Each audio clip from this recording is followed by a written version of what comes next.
নির্বাচনী গণসংযোগে স্থানীয় ভাষায় ঠাকুরগাঁওবাসীর কাছে ভোট চাইলেন বিএনপি মহাসচিব মির্জা ফখরুল ইসলাম আলমগীর। এবারই নিজের শেষ নির্বাচন জানিয়ে কৃষিভিত্তিক সমাজ গঠন ও কর্মসংস্থান সৃষ্টির প্রতিশ্রুতি দেন তিনি। বিস্তারিত জানাচ্ছেন সবুজ মাহমুদ। নির্বাচনী প্রচারে আঞ্চলিক ভাষায় ভোটারদের সঙ্গে কথা বলেছেন বিএনপি মহাসচিব মির্জা ফখরুল ইসলাম আলমগীর।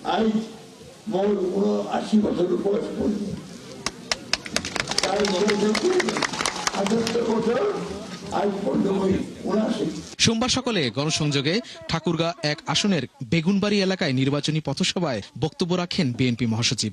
এ সময় কারিগরি শিক্ষার মানোন্নয়ন, কৃষিভিত্তিক সমাজ গঠন এবং কর্মসংস্থান সৃষ্টির প্রতিশ্রুতি দেন তিনি।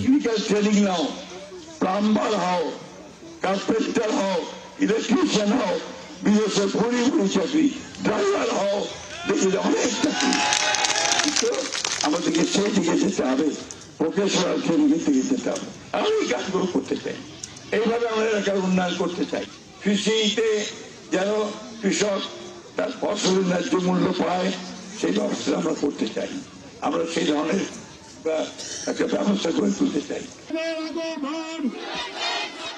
এরপর ২৯ মাইল বিডি স্কুল মাঠের পথসভায় ক্ষমতায় গেলে কি করবেন সেই পরিকল্পনাও জানান মির্জা ফখরুল ইসলাম। স্থানীয় ভাষায় নিজের পরিচয় তুলে ধরেন এক সময়ের সবার প্রিয় শিক্ষক।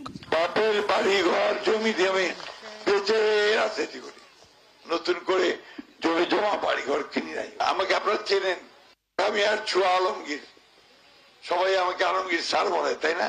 শিক্ষকতা করছি, মাস্টারি করছি, যে কারণে আমাকে স্যার বলে। এই নামে আমি সারা দেশে পরিচিত।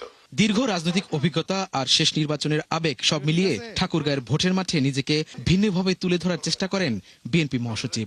আপনাদের একটা সঠিক সিদ্ধান্তের ফলে আমরা দেশটার কল্যাণ করতে পারব। সবুজ মাহমুদ, ৭১, ঠাকুরগাঁও।